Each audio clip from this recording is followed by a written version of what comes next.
porque as outras pessoas nos excluírem é uma coisa, mas a gente se excluir e continuar se sentindo excluído é outra coisa. E nos preparativos aqui para análise consciencial das personalidades da série The Chosen, e claro, do Evangelho também, eu preciso dizer para vocês que eu estou impactada e convidar vocês a ficar até o fim desse vídeo, porque realmente essa figura que eu vou trazer aqui hoje e a perspectiva que eu vou trazer, com toda certeza vocês não viram em lugar nenhum até agora. Hoje nós vamos falar sobre Mateus. A série traz percepções pra gente assim que vai fazendo com que você sinta uma identificação, ou até mesmo uma afinidade com o personagem. Só que dá pra ir muito além. E o que eu percebi do Mateus é que ele, enquanto personagem, ele nos convida a desenvolver a lei de pertencimento. Então aqui nós vamos falar sobre exclusão, sobre sentimento de inferioridade, sobre baixa estima e várias questões que parecem que, nossa, que são tão grandiosas naquela cena onde Jesus convida Mateus a seguir ele. E sim, gente, aquela cena é linda, é de chorar. Realmente eu me emocionei. Só que tem uma cena que me tocou mais ainda. Eu não sei se chamou a atenção de vocês.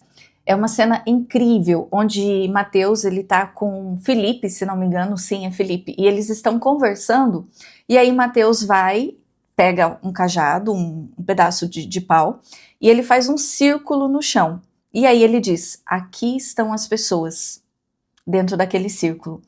E logo ao lado, um pouquinho distante, ele marca um outro sinalzinho dizendo, aqui estou eu. Aquela cena mexeu comigo. Aquele momento me impactou tanto, me gerou uma identificação tão grande com Mateus, e eu percebi ali como é esse movimento, como é esse sentimento de exclusão, de rejeição, que eu acho que vocês vão se identificar bastante também. Bom, vamos começar com uma espécie de retrospectiva.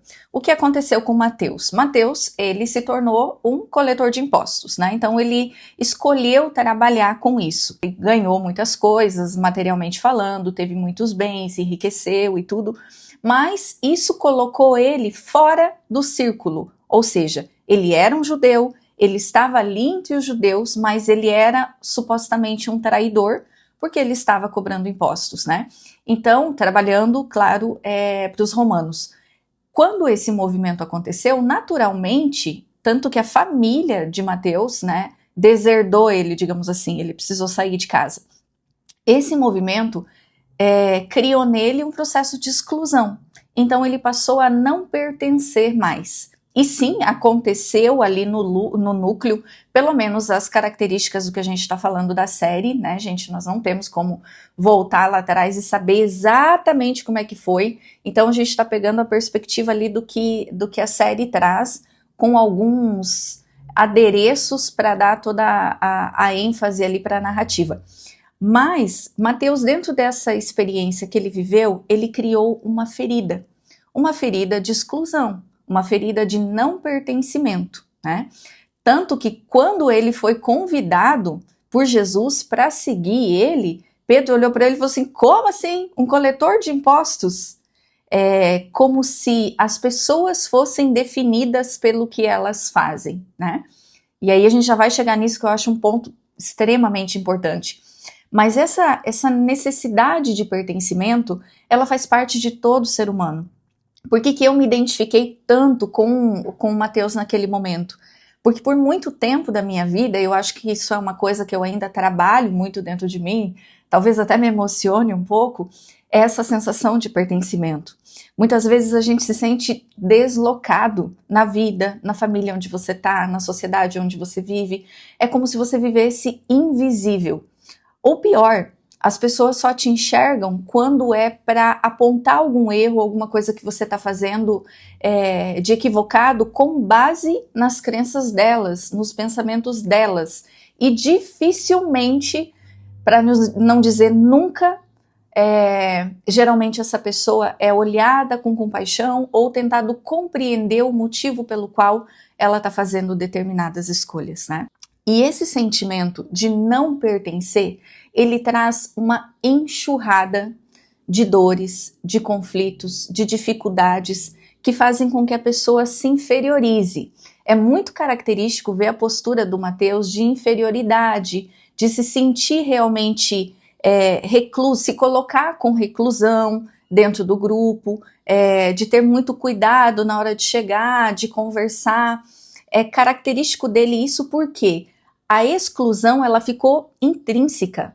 Para ele, naquele momento, o único que incluiu ele, e ele não entendeu até agora, eu acho, o porquê, foi Jesus. Jesus foi o único que incluiu Mateus. E o grupo todo, com algumas exceções, que a primeira sensação é de não pertencimento, é um intruso aqui dentro disso. É como se ele não tivesse o direito de seguir Jesus, que ele não tivesse o direito de ser uma pessoa boa, de fazer coisas certas, de fazer escolhas certas, porque em algum momento ele errou, né? Ele fez uma escolha e manteve essa escolha por muito tempo, mas foi uma escolha equivocada aos olhos de muitas pessoas. Não vamos entrar aqui no mérito de certo ou errado, porque isso é muito relativo. Tem muitas nuances para a gente entender o que é certo e o que é errado dentro de uma perspectiva. Mas naquele momento, para Mateus, dentro da consciência que ele tinha, da condição que ele tinha, psicológica, evolutiva e tudo, foi o que ele achou que era certo. Foi o que ele achou que era o melhor de ser feito, e assim ele fez. Então sim, teve uma exclusão da parte da sociedade, da família. O primeiro passo foi esse. Mas o que aconteceu na sequência é que Mateus se identificou com essa exclusão e ele realmente saiu do círculo e se colocou no movimento de autoexclusão. E é muito interessante colocar esse ponto, a gente perceber, porque sim, muitas vezes as pessoas fazem isso com a gente. E elas fazem porque elas estão no ponto de vista delas, na verdade delas, na razão delas, né? Que, volto a dizer, não tem a ver com certo e errado.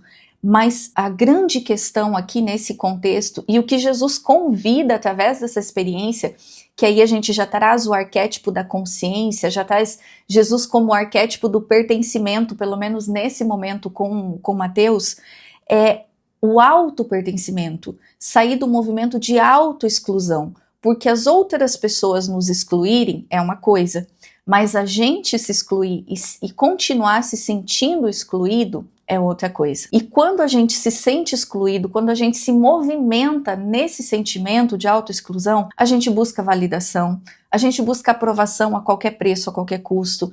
Daí a gente acaba se submetendo a relacionamentos que não são legais, onde as outras pessoas só usurpam da gente, porque existe como se fosse um movimento interno. Eu preciso ser aprovado, eu preciso pertencer. E nessa necessidade de pertencer, a gente vai se deixando de lado. E aí tem muitas pessoas que falam assim, porque eu já falei, reconheço, mas eu gosto de ajudar os outros, eu sinto prazer em fazer pela outra pessoa, em ser essa pessoa querida, amada, essa pessoa que todo mundo, né, fala bem. Mas é claro, existe um ganho secundário gigante nisso, porque aquele sentimento de não pertencimento, aquele sentimento de autoexclusão, pelo menos naquele momento ele é sanado, ele é diminuído. Só que o que acontece? Pouco tempo depois você quer de novo. E aí você vai buscar novamente uma pessoa para ajudar, uma atitude que te diminua, um relacionamento onde você não tem voz e você não é respeitado, a sua vontade não importa.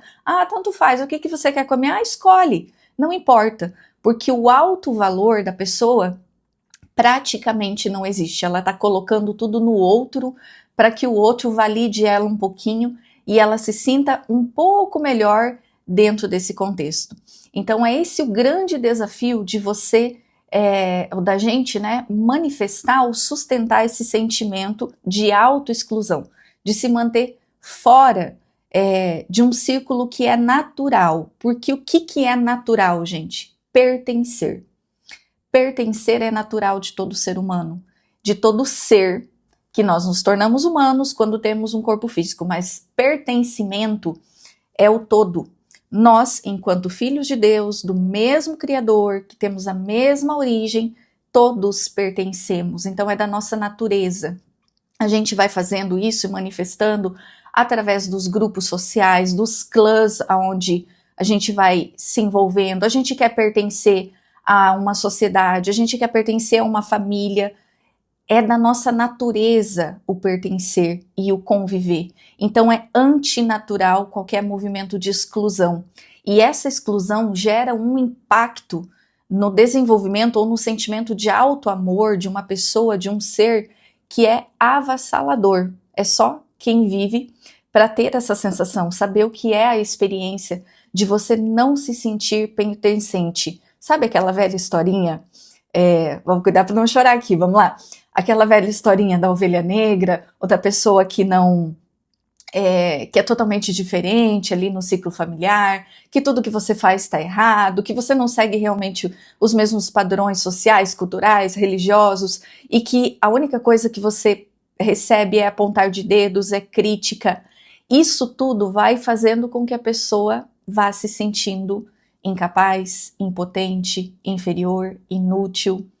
E cada um lida de uma forma diferente. Tem gente que pega todo o seu potencial, que às vezes nem sabe que existe, e esconde ele. E não usa, não coloca esse potencial em movimento, porque ela foi tão minada de inferioridade, ela foi tão excluída do bando, que ela não se sente capaz. E outras pessoas lidam com isso com revolta. Muitas barbáries, na verdade todas as que nós vemos hoje, se a gente for olhar um fundo emocional dentro de qualquer movimento de agressividade de uma pessoa contra outra ou contra uma sociedade, aquela pessoa carrega lá no fundo um sentimento gigante de exclusão. Ela não foi incluída, ela não se sentiu inclusa, ou no seio familiar, no seio social. Independente do contexto que aconteceu, ela foi manifestando todo aquele movimento. O que tem por trás de tudo isso é muito maior. Esse sentimento de não pertencer é uma dor. É uma dor que muitos de nós, eu gostaria de saber, se você quiser me contar, se você se identificou, porque eu me identifiquei profundamente com essa dor. Todos nós nascemos para pertencer. Bom, até aqui a gente fez uma leitura de todo o cenário. Eu sempre falo que identificar uma dor, identificar um conflito, é muito fácil, ainda mais com tanta evolução que a gente tem hoje, análise de perfil comportamental e tantas coisas, né? Mas o nosso maior desafio é sair disso. O nosso maior desafio é fazer aquilo que Jesus propôs pra gente há tanto tempo, que eu gosto muito de trazer essa reflexão. Às vezes eu me torno até repetitiva, mas eu acredito que grande parte, talvez se não tudo do que Jesus nos falou, nós ainda estamos com muita dificuldade de praticar, de aplicar na nossa vida. Quando nós percebemos a situação em que a gente se encontra, a gente precisa buscar forças, buscar ferramentas, conhecimento para transformar. Quando Jesus disse, vós sois deuses e podereis fazer tudo o que eu faço e muito mais, a intenção foi mostrar que tudo aquilo que ele veio fazer, que ele veio na prática mostrar para a gente como fazer, nós podemos fazer também. Então nós somos deuses enquanto potencial divino. A questão é que nós nos limitamos tanto, a gente vem acumulando tantas crenças e desafios e tantos problemas que nós não conseguimos mais enxergar o nosso potencial.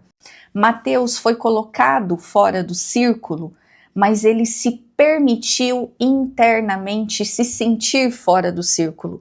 Então, se alguém te excluiu, você se permitiu se sentir excluído. Se alguém te magoou, você se permitiu se sentir magoado. Se alguém te traiu, você permitiu se sentir traído, entende? Ninguém faz com o outro aquilo que a pessoa não permite. Mas pertencer é simplesmente ser filho de Deus. Vós sois deuses, né? Isso resume o pertencimento. E Jesus, quando ele chamou Mateus, ele mostrou, você pertence. Quando ele deu tarefas para Mateus, né, de fazer as anotações ali, de ser o escriba oficial dele, ele mostrou, você pertence, você é muito mais do que as suas atitudes. Quando nós estamos fora da lei de pertencimento, nós nos definimos pelas nossas atitudes. Quando Jesus trouxe essa perspectiva, ele mostrou que, além dos erros, nós temos muitos acertos e nós temos potencial de acertar. Então até aquela pior da pior das piores das pessoas é filho de Deus. E ela tem potencial de ser uma pessoa boa. O amor, o bem, o bom e o belo fazem parte da natureza dela. Fazem parte dela. Não tem nada no mundo que tire isso. Nenhum tipo de julgamento vai diminuir o valor de uma pessoa. Jesus falou isso. Jesus mostrou isso em todos os momentos. Quando foi que ele escolheu uma pessoa perfeita, sem pecados, para estar do lado dele? Quando foi que ele definiu uma pessoa pela sua atitude? Nenhuma vez. Pelo contrário, todas aquelas pessoas que tinham atitudes equivocadas foram acolhidas por Jesus, simplesmente porque ele mostrou que ninguém, absolutamente ninguém, se define pelo que faz, mas sim pelo que é. E para a gente finalizar essa reflexão aqui, que eu acho que já deu bastante pano para manga, eu espero que fique aí reverberando na cabecinha de vocês e nos comentários e nos encaminhamentos também. Me ajudem, por favor, eu preciso saber se vocês estão gostando, se está sendo significativa essas reflexões, para me motivar também. Eu preciso me sentir pertencente através de vocês.